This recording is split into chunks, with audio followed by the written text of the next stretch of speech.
Welcome back to the late day wrap up, of which we actually have plenty to talk about, especially with US markets being one of the only major markets actually trading today.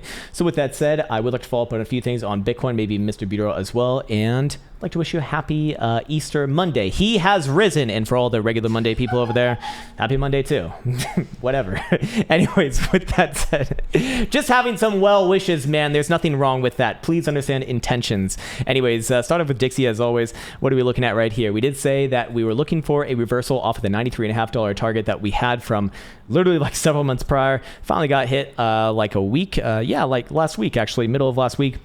Now coming down, we did say on Friday, very likely to come down probably somewhere around the 200 simple right here, which is going to be around 92.5, a little bit below 92.5, somewhere around 92.45 to 92.5 region. And then I would be looking for a bit of a bouncy bounce, perhaps even reversal. Long term, I am still looking for this one to continue onwards and upwards, but this is going to be taking its time as this is more or less a long-term chart. Anyways, with that said, I would be looking again for a little bit of short-term, medium-term downside on this one. Long-term, very likely does still play the upside. So with that in mind, let's go over and check out traditional markets. Start off with SPY futures.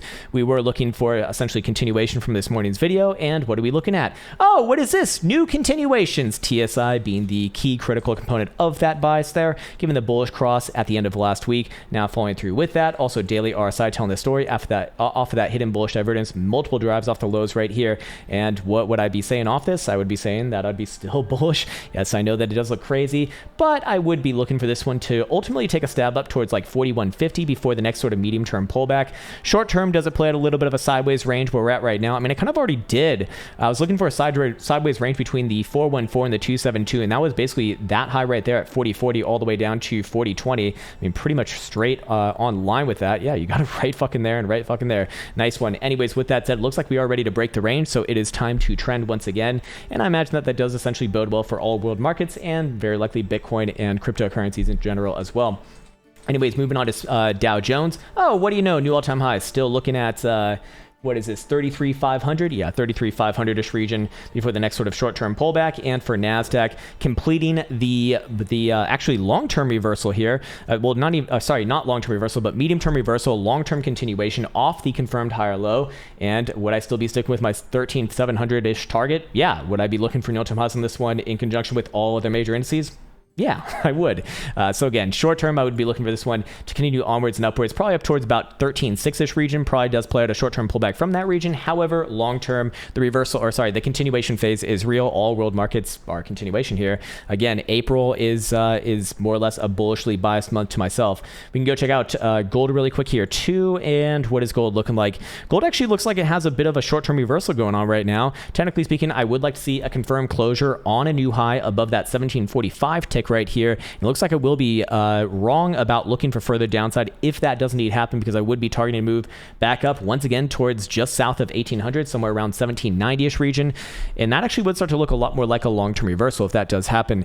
Gold, however, is the one that I feel least confident about, especially within the context of the general world market. So I would really hold off on saying anything more than that. But the obvious thing, sorry, it's not even a weekly, it's a daily actually. Daily close over 1745. I'd look for this one to really run actually all the way up somewhere around the 89 or 200 exponential average right here, which is going to be like 1790 to 1800-ish region, maybe even more on top of that. But I need to see that condition met first. If you are going to be looking at this one as bearish, which technically speaking it is a downtrend, then this would be the point that you are looking for continuation here, or lower high essentially. So again, I feel the least confident about this one. All traditional markets, however, are just continuation as far as the daily goes, and short-term timeframes actually looking like more or less continuation on the whole there too.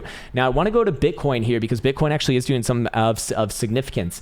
First and foremost, we did not take out yesterday's low, which was the condition set out from, at least for myself. Of course, this is not financial advice, I'm not a financial advisor, for looking for a drop down, maybe a couple $1,000 lower. More importantly, we are about to confirm something on the other side, which is going to have great significance, and that would be taking out this last 4-hour swing high right here at about 858.250, we'll call it, or any sort of a closure above the 21 exponential average would very likely do it for me coming in the next hour and 50 minutes right here.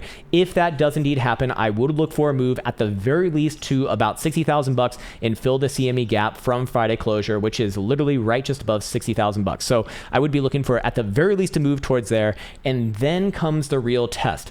If Bitcoin does close any sort of a dildo on CME above 60,000 bucks, I will be looking at this as, once again, trend in motion, very likely to continue onwards towards our 60. I think the next target is like 62,500 bucks for Bitcoin, and then still 69 long term.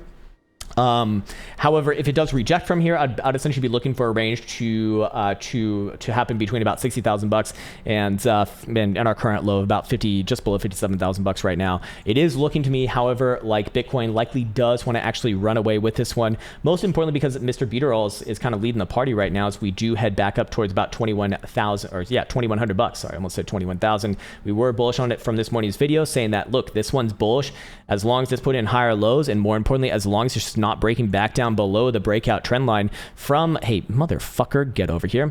There we go. I guess this was Saturday closure right here, right around just basically 2,000 bucks. Very, very classic stuff, coming back down, retesting that breakout. That's no problem. But more importantly, the reaction on it was very telling as of yesterday, Sunday, and also today with continuation. So I'm still looking at a $2,500 target here, more medium term, and long term, I'd still be looking at about 2,800. So with all of that said, I actually am still bullish on all crypto markets, and especially with the way that major US indices are working right now, I am, it makes it very difficult to be bearish or even looking for anything more than like short-term downside on all of these assets. So looking at Bitcoin once again right here, the next sort of things that I'd be looking for would be a TSI signal above the zero read. If that happens, that'd be yet again another big point in the Bulaw's case. If that happens alongside Bitcoin above the last prior 4-hour high at 58,250, I would essentially be looking for continuation into that, at the very least $62,500 target first, and then probably small pullback from there, and then very likely continuation overall. If I do recall, I'm still looking at this chart right here. Most importantly, on our secondary charts, which, pretty much sums it up or sums up my thoughts well in just one singular chart. And what is that? Hey, actually, BitMEX is trading $300 lower than all other exchanges. That's bizarre right now. It must be either a bad print or, I don't know, someone fat fingered the red button perhaps. Anyways, looking at this right here for CMEs, yes, bouncing off the 20 simple, very classic stuff, of course. And of course, I do still look at this as more or less an ascending triangle. Keep in mind, the ascending triangle never actually broke to the downside, confirmed that is just yet. We did open below this trend line, below your breakout trend line to be fair, but no closures below, more importantly. And without any closures, I do not look at that as confirmed break. I do not look at that as a swing failure pattern. And it's not until we actually close, a 12-hour or daily below that region where I actually would call this swing failure pattern, and very likely target move down to 54,000 bucks and fill the gap from CME from last week on the 21st of March. Anyways, with that in mind, I still do look at this as having a measure move all the way up, confluent with the 3.618 Fibonacci extension, ultimately speaking, right below 70,000 bucks. And then on top of that, oh Jesus, I didn't realize that. I'm actually doing a little bit of an echo right now. Apologies for that, but oh well, I'm sure that there's gonna be complaints. Krown, what the fuck, man? There's echoes here. I want a refund. No problem. At Tone Base will process all of your refunds immediately. Just kidding. Anyways, looking at this right here, yeah, still an area of interest along the way at the three-spot extension, about 63,000 bucks on CME. That would put spot somewhere around about 62,500, given the premium as of the current stature, as it does have about a $500 premium over spot. Anyways, with that said, trolling demand still kind of squeezing on this one, so I would be looking at this as an extremely mature consolidation and very, very, very, very, very likely to get moving in the not so distant future. What I'd also be looking at right here is daily Stokes actually getting into the critical zone. It looks like very likely on the next tick, and on top of that, we do see that the DMI plus still technically dominant, but I want to see this start to tick back up again. If you see all those things confluent with each other alongside that short-term time frame TSI signal that I pointed out earlier, if you're on CME, I'd just be looking for any sort of a bullish signal above the bullish buy zone. Then yes, I'd be looking for this one to run away, but at least for now, granted that Bitcoin, yeah, and there we go, BitMEX back up.